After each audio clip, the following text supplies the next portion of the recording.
Well, let's get back to the really core of who you are.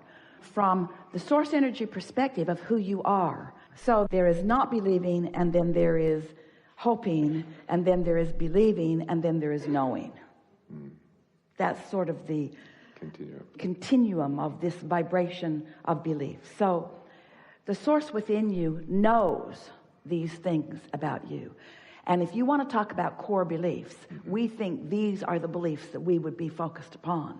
You are worthy beyond description, and you are brilliant beyond description. You are good. You are source. That is your core. And every bit of moving from that is a flawed premise and a distortion.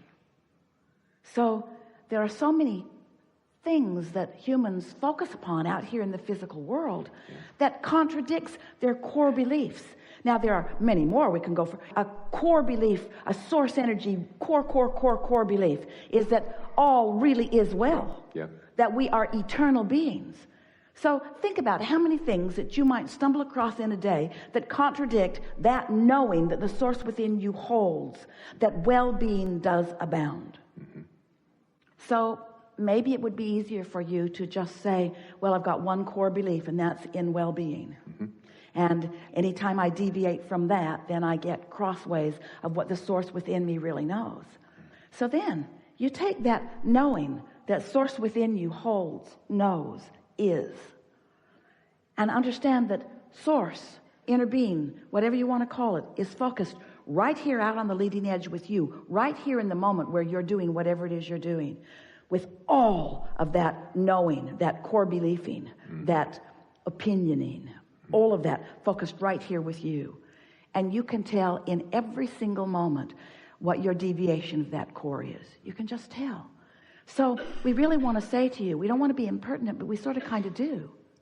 We want to be so blunt. What difference does it make how many different ways you all have figured out to deviate from the core premise of well-being? In other words, because when you start counting them, those are the things that you're counting.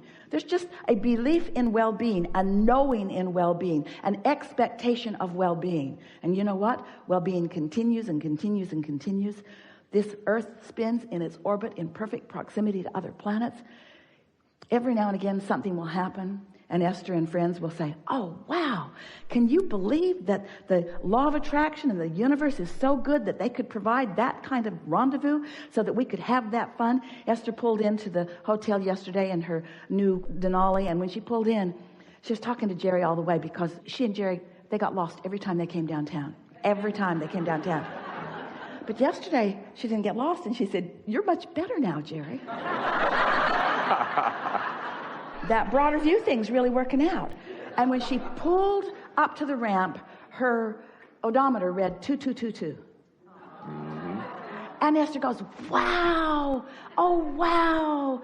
That must have been why I turned over there to throw my trash away, so that it would be right at 2222. And we say, that's child's play. We keep your Earth spinning in its orbit in perfect proximity with other planets. In other words, do you have any idea how much consciousness and well-being is focused upon all that you are? Find any little piece of anything that feels good and give it your undivided attention and call it my core belief for today. My core belief for today. Esther has a bumper sticker. It's not a bumper sticker. It's a dash card plaque. Some of you may have them too. And when you look at it, you can't read it because it's all backwards. But when you lay it on your dash, it reflects into the window and it says, things are always working out for me. That's your core belief. Things are always working out for me. In what way, in this moment, can the universe demonstrate to me the goodness that is me, the clarity that is me, the love that is me, the worthiness that is me? And the demonstrations are so powerful. But you all are like little prickly pears that are just sort of holding it off. Well, I picked up this belief when I was in the 2nd grade and this one in the 3rd grade. And my mother never stopped drumming this one into my head. And so I'm a broken person, Abraham. I can't accept the perfection that is me quite yet. And we say, well, get on with it, will you? Begin looking for the evidence of your well-being. And as you start looking for that, you'll begin to find it. You never get in your car, set the radio dial on a station that you don't like, and then demand that they play the songs you want to hear. I've been listening to you all day, and all I'm getting Spanish stuff. Spanish. I'd like something in English, please, and something popular. You don't demand, you tune. You tune to the frequency that allows you the receiving of what you're looking for. Oh, and you live in the most diverse, magnificent, leading edge environment to create with precision and detail the specifics of everything that you want. This is co-creation at its best, and you knew it when you came. But we want you to notice first the emotion and then put the emphasis upon the thought that has caused the emotion. It'll be a really good way for you to perpetuate this momentum, because more momentum, then it easier it is for you to continue this thought. So when you are in that vibrational place where your vortex is in this high, pure vibration, and you are too, for whatever reason, maybe you meditated, maybe you had a massage, maybe you've been appreciating someone, maybe you just woke up and haven't done anything to pull yourself down yet. In other words, maybe you haven't done that thing you do that diminishes your vibrational frequency. So here you are, your vibrational frequency and that of your source and that of your vortex is all the same. And so now you begin to be the realizer of the sameness. So you just feel good. And the thoughts that begin to waft into your mind, the thoughts that you begin to perceive because you're in the vibrational vicinity, and so you can easily translate them, as Esther is doing right now with our vibration. As those thoughts are flowing into your mind, acknowledge that you are the translator of those thoughts. As you begin to deliberately acknowledge that you are tuned into who you are and what thoughts are coming, what you'll begin to notice is, Esther's been doing this a lot lately, and she's been telling anyone who will stand around and listen to her, I'm acting on my impulses a lot. I'm no longer writing it down as something to tend to later. She's doing her best that when an impulse comes, when she thinks of someone, that's the time to call them. When she thinks of something, that's the time to put it in the suitcase.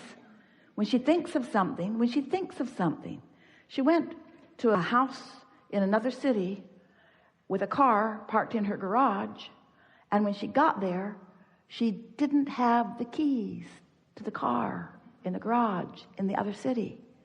And she thought, I thought about that over and over and over and over and over again. And instead of acting on it, that's the kind of thing we're talking about. So if you get so that you're tuned in more and more and more, and knowing that you are, and consciously acknowledging that you're translating the vibration of alignment into tangible, perceivable experiences of well-being, then the thought process that begins to flow. So what we're getting at is, this is the way. The cells of your body have been launching rockets of desire into the vortex too. Your cells have created a vibrational version of you. Oh, which you are not helping them live sometimes. But when you're tuned in, when you're feeling good, when you're using every excuse that you can to feel good, when you're feeling good and then you're following the impulse, you're acting on the impulse, it's our promise to you. You're going to give them what they want. You're going to give them what they want when they want it. You're going to find yourself as this vital, efficient, good feeling, tuned in, tapped in, turned on extension of source energy. You are translations of source energy.